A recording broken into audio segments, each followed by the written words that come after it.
Hi అండి, అందరూ ఎలా ఉన్నారు? బాగున్నారా? నేనైతే ఇక్కడ పిల్లల కోసం మేమైతే టిఫిన్ చేశాను. అలాగే వాళ్ళకి స్నాక్స్ అయితే ఏమేమి చేశాను అనేది అయితే చూపిస్తున్నాను. మార్నింగ్ స్నాక్స్కి వచ్చేసి అయితే కేక్ అయితే తీసుకెళ్తుంది స్కూల్కి. అలాగే టిఫిన్లోకి అయితే వాళ్ళకి ఉప్మాను పెసరట్టు అయితే వేసాను అనమాట. ఇక్కడ ఉప్మా అయితే చేస్తున్నాను. ఉప్మా కోసం ఒక 2 టమోటాలు అయితే తీసుకున్నాను, నేను కట్ చేస్తున్నాను. అలాగే కరివేపాకు, ఒక 2 పచ్చిమిర్చి, ఒక ఆనియన్ అయితే తీసుకున్నాను. తీసేసుకొని ముందుగానే కట్ చేస్తున్నాను అనమాట. అన్నీ కట్ చేసిన తర్వాత ముందుగానే అయితే దోసపిండి అయితే ప్రిపేర్ చేసి పక్కన పెట్టుకున్నాను. పెసరట్టు పిండి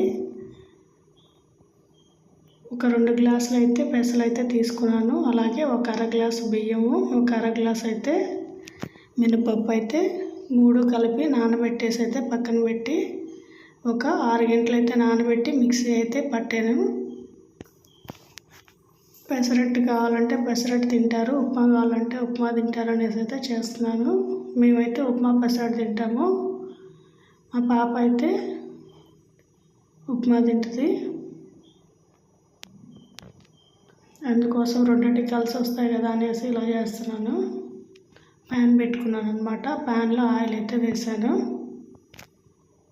ఉప్మా సేమ్ మామూలుగా అందరు చేసుకునేలాగే కొద్దిగా లూజ్గా అయితే చేసుకోవాలి. పెసరట్లోకి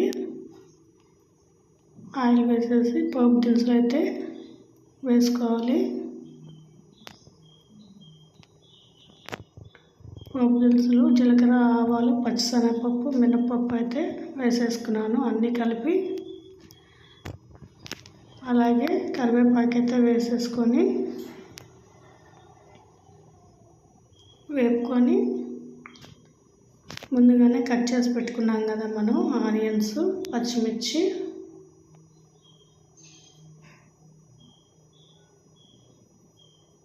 వాటిని కూడా అందులో వేసేసి అయితే కలుపుకోవాలి.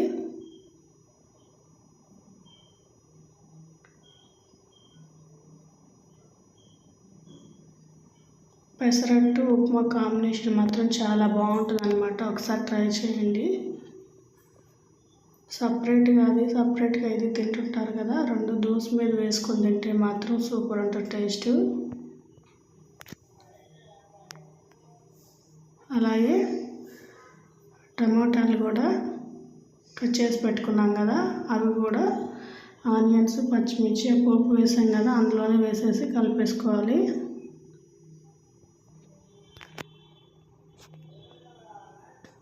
కలిపేటప్పుడే కొద్దిగా ఉప్పు అయితే వేసుకోవాలి. మెత్తగా మెదుపుతాయి కదా ఆనియన్స్, టమోటా అవన్నీ.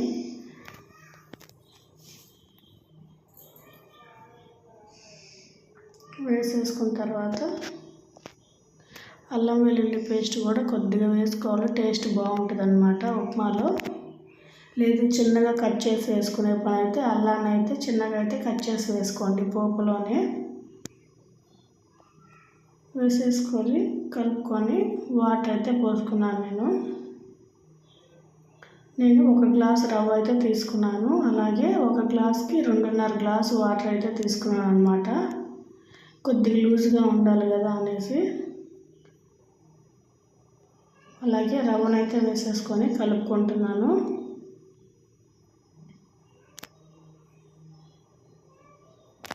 కలిపేసుకొని మూత అయితే పెట్టుకున్నాను ఒక 2 నిమిషాలు.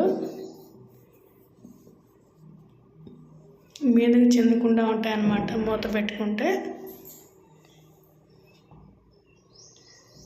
ఒక 2 మినిట్స్ ఉడికిన తర్వాత మూత అయితే తీసేసుకొని కలుపుకోవాలి.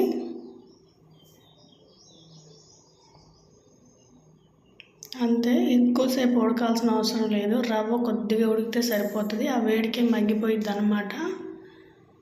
కొద్దిగా లూజ్గా ఉన్నప్పుడు తీసేసుకున్నామంటే ఉప్మా ఒక 2 మినిట్స్కి గట్టి పడిపోతుంది.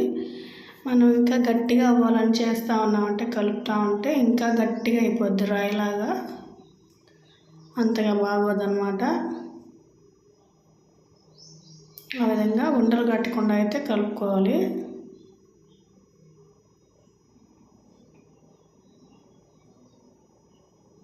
అట్లా ఉంటే సరిపోతుంది. తీసేసి పక్కన పెట్టేసుకొని ప్యాన్ అయితే పెట్టుకున్నాను అనమాట. ఇది ఇనుపదన్నమాట ప్యాను, ఐరన్ ప్యాన్ కాదు, నాన్ స్టిక్ ప్యాన్ కాదు, ఐరన్ ప్యాను. దోశలు మాత్రం బాగా వస్తాయి దీని మీద. ముందుగానే ప్రిపేర్ చేసి పెట్టుకున్నాను అన్నారు కదా పిండి, దాంతో పిండి బ్యాటర్ని అయితే దోశలాగా వేసేసుకొని ముందుగానే ప్రిపేర్ చేసుకున్నాను కదా ఉప్మాని. ఆ ఉప్మాని అయితే ఆ పెసరట్టు మీద అయితే వేసేసుకొని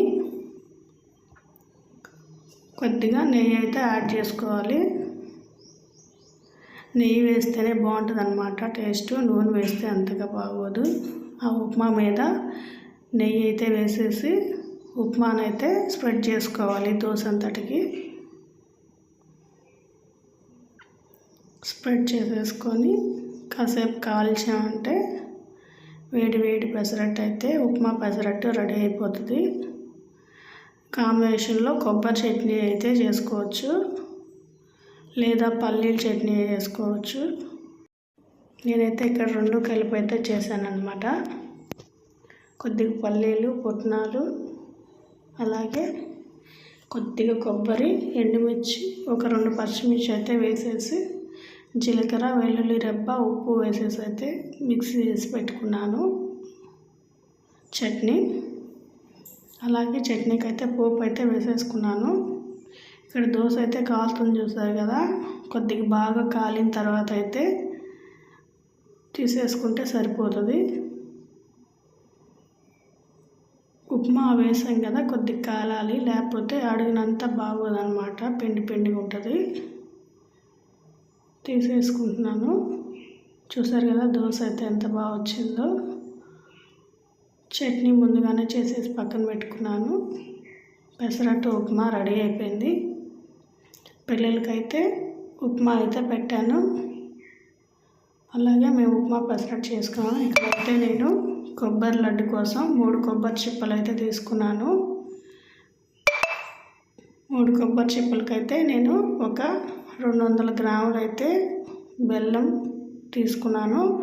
ప్యాన్లో కొద్దిగా ఆయిల్ వేసేసి బెల్లాన్ని అయితే వేసి వాటర్ వేసి కరిగిచ్చేసి ఆ ముందుగానే కట్ చేసి పెట్టుకొని మిక్సీ పట్టుకున్నాను కదా కొబ్బరి, ఆ కొబ్బరిని కూడా పాకంలో వేసేసి దగ్గర పడేదాకా కలుపుకున్నాను అనమాట. కలిపేసుకొని కొబ్బరి లడ్లు అయితే చేసుకున్నాను. ఇక్కడ చూసారు కదా ఎంత సాఫ్ట్గా ఉందో. కొద్దిగా నెయ్యి అయితే యాడ్ చేసుకోండి దించే ముందు. చూసారు కదా ఇక్కడ నేను ఉండగా చేస్తున్నాను, ఎంత సాఫ్ట్గా వచ్చినాయి కొబ్బరి లడ్లు, అలాగే కొబ్బరి ఉండలు. వీడియో కనుక నచ్చితే లైక్ చేయండి, షేర్ చేయండి, సబ్స్క్రైబ్ మాత్రం చేసుకోనండి.